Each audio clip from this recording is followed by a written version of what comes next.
This game makes me violently ejaculate. You can compare the noise of an autistic woman stabbing her toe. Whoa.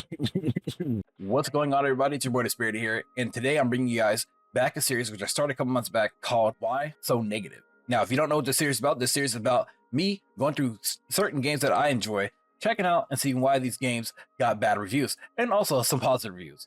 Now, let's go ahead and let's get this started, y'all. All right, so as we are here, we're going to be looking at some of the most negative recent reviews for Total Warhammer 3. Now, as you guys see here, we have a big one up, which was just posted today on November 21st. Now, this is by Get Dunked On. I love that name, actually. And it has 91 games on his account, I guess. So let's go ahead and read what he has to say. He has 441.9 hours on record. So we're going to read about half of it, what he has to say.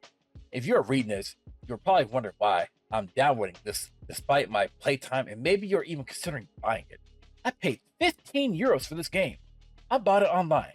The 6-euro price tag it has on Steam is far more than you need to pay or this game even deserves.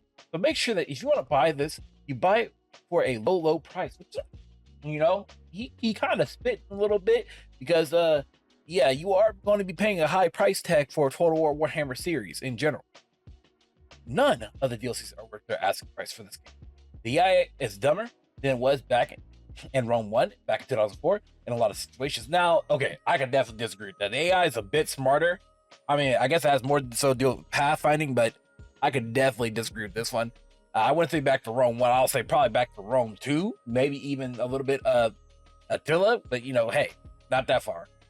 You can have a good fun in this game with enough mods, and to be honest, a lot of modded factions like Nagash offer you more than most DLC.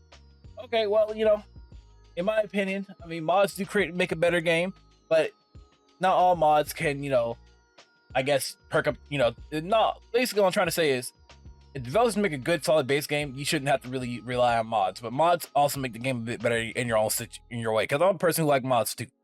All right, now this next one here by Prigsman only got 16 hours of playtime out of this. It was better than I would have gotten 1700. I mean, I get that he has a lot of hours in this game. I just feel like with that comment, he kind of just kept his game on. Well. If it isn't the consequences of my action, well, I guess he bought it and then he refunded it. But he only has 4 hours on record, so he didn't really give the game much of a chance to really play. You know, here's my thing, y'all. If you're going to play a strategy game, I get that you want to refund it. Well, I get that you want to refund a game in general, right? I get that. But there's a big but. To me, most strategy games need at least about 20 to 30 hours for you to really get to know the game. Less than that, nah, I don't count that. I don't count that at all. Now, with 59 hours on record, it was very fun, provides hours of entertainment, although it could be very much more if they listen to the audience and does not overcharge their products that are not ready for release. And that is true. They could have held up on that release. They really could have held up on that release and came out, but you know, they said it had something to do with inflation, so that's why the price increased them by 100 and what, 40%, 20 to 40%. Yeah. Now this guy, we're not gonna literally look at this guy. The right discuss the privilege is not an entitlement you earn by playing the game. So yeah, honestly, I'm gonna be real. He bought the game and then refunded it. He just wanted to leave that review. Dead ass serious. That's why he made that. But we're gonna disregard. I mean, he ain't wrong. Dog Water Company, short, sweet, simple. But you did put over 210 hours in there, so they must have done something right for you. I purchased free speech for the free speech God DLC. Here's my review. I mean, yes. So if y'all want to know what these people are talking, what people are talking about with the whole free speech. Now this is by Talkie Tiki. It's because Bartholomew came out with some BS. Is like you have it was a privilege for you guys to you know play this game X, Y, and Z, and he said some BS, and yeah, that did not sit right with a lot of people, and I would have to agree with a lot of people out there right now. Now, this dude has 47 hours on record. This is Casus Bellum. Love that name. The game just isn't fun. It's the same thing we've been playing for the past 10 years. I used to love Total War. I hate to say it now. It's just kind of boring. This is what happens when you make the same game for 20. Okay, Total War is fun as oh, right? But is the gameplay kind of boring or the gameplay loop? I would like to say yes, because with newer Total War games, right, they keep stripping features from these newer games to like streamline it and make them make the game boring, I guess, you know? Like, example here, one of the things like no family trees, you know, making a return. I mean, didn't make a comeback, but you know, they got rid of that.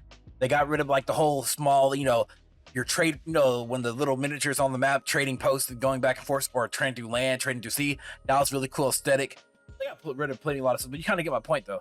Total War, it's like the Call of Duty of strategy games. Huh? They don't know, like, they do what they know, but they don't like to spice things up a bit.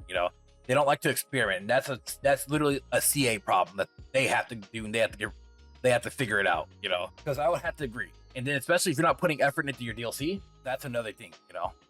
So by this dude here, Lawson 143. The game is tragic. Why? It's a copy of Warhammer 2 requiring more and more and more DLCs for extra cash grab. Under their new management dev, since a woman is running the show now, I can't really blame the game for failing as hard as it did. Women run off their emotions and not really self-logic and crying because, okay, look, I'm not trying to get political here, but we're going to disregard that because that's just silly. A company is run by shareholders. They got to make shareholders happy. Developers only have a certain amount of say-so, But the manager says, hey, this got to go, this got to go. You can't blame everything on that one person. But, I do think there does seem to be a bit of change happening around CA. Honestly. And then we have the game's fun, company terrible. Okay, CA has been going downhill a little bit these past couple years. Now we're gonna go ahead and read this one here by Master Dodge. While I had some fun, there are simply too many issues, both in game and out of it, to recommend anyone pick up. And that is true. It's taken CA so long in order to update this game. Now, one of the things that kind of irks my nerves is that they only update the games now whenever there's like a need for like a major patch. Now, up until recently, though, they just started updating the games about damn time. Honestly, it shouldn't take you 3 to 4 months to give us an update. At least give us like a PTB or something like that, some public play, beta test or whatever builds and stuff where we can test out the game and upcoming features. Now, enough of the negative. Let me start to get into the positives. Okay, so now looking at the positives here by Obese Tweaker. This game makes me violently ejaculate. You can compare the noise of an autistic woman stabbing her toe. Whoa. Whoa. That man's pretty high. On another note, we have Nurgle can blank on other people and kill them. My average day on Tuesday afternoon, 10:10. Oh, so we have a big one here, y'all. This is by Volt 101, who has 1,531 hours into this game. This franchise has had me addicted since the very beginning. I only had heard the name Warhammer and wanted to play a fantasy war game. Saw the first one, see that didn't have the best reviews. I wanted to give it a chance. The first faction I picked was Vampire Counts, and damn, did I fall in love with almost 6,000 hours across all 3 games, and it keeps me hooked. Creative Assembly has poured a lot into these games. I appreciate all that they have done, bringing them to life with the lore. They've added unit variety, which is massive. The amazing unit animations, Chef's Kiss. Unique feeling each faction has, from ambient music to map customization. The amazing voice actors they bring on, listening to the community, even the times to get tough. The cinematics I watch time and time again. I can go on, but I'll leave it at that. Peace and love. So as you guys see, he really enjoys the game, which is perfect fine. If you enjoy the games that CA brings out, then you enjoy the games. That's what it comes down to. It's all about your enjoyment, not anybody else's enjoyment. MS0003. We're gonna read the first paragraph. They'll just hope that other gamers read this. There are other places you can go to review the company. I understand the frustration of some of the older fans of the Total War series, and the frustrations of newer fans as well. If you want to review the company, you can do so on Google, BBB, or even post on the forums about the company.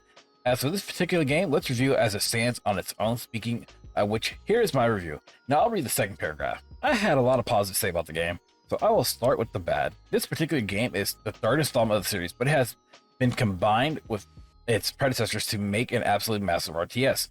This causes anyone new to the series to have an enormous price to pay. If you want the full experience, the DLC from other games transfers over as well as their core nations, but let's not kid ourselves. They need to lower the price of the DLC or offer some cost-saving options for newcomers and also those who have stood by them. You made a good product, CA. If you lowered your prices, you could actually make more money, which could possibly, it could be a major possibility there. But I like this guy's review. I really do. I might as well just finish it off anyways. That is the truly negative. Now, I'll succinct about the positives. The game's graphics are great for the size of the battles, while keeping the game stable. For a rig capable of playing the game, I could go into details, but suffice to say, they are good. May need an update later on with all the new tech coming in. The battles are as balanced as possible. There are exploits you can do. Yeah, absolutely. Every RTS Watch an AoE multiplayer game and recognize they are pushed down as much as possible. They also they balance the game with dragons, giants, and guns as well. I can imagine the map is essentially a globe, and it's so massive that the epic battles you can have will make you feel like you are truly fighting a world war. Lastly, it is most certainly replayable. If you are like me, once you know this victory is yours without a doubt, then unless it's the first campaign with that nation, then time to start a new one. This means that you can have entire campaigns with different climates or within certain types of climates. I like that review. I mean, he goes into detail and tells us about what he likes and what he dislikes. That's really nice. And we'll go ahead and read this last one here. If we compare Total Warhammer 3 with previous games, it's definitely not the best. However, it can still continue to provide hours of entertainment and introduces some nice new factions. And all right, y'all. So at this point on, we're going to go ahead and end this right here. Let me know what you guys think in the comment section below about the reviews about Total Warhammer 3. Do you guys agree with them? Do y'all disagree with them? Just let me know. Before we head out here, definitely consider liking and subscribing if you're new to this channel. Also, if you guys want to support me even further, definitely consider becoming a channel member or a Patreon subscriber. And last but not least, guys, I live stream every, say, Wednesday, Thursday, Friday, usually at start time at 6:30 or latest 7:30 p.m. CST. They usually go on for about 3 hours. Currently, right now, we're playing through Persona 5 Royale, but definitely come on through and hang out and talk in the chat. But thank you guys for watching. Thank y'all for support. See y'all next time. Peace out, y'all. If you guys enjoyed this video, please leave a like and also hit the bell notification down below. Thanks for watching.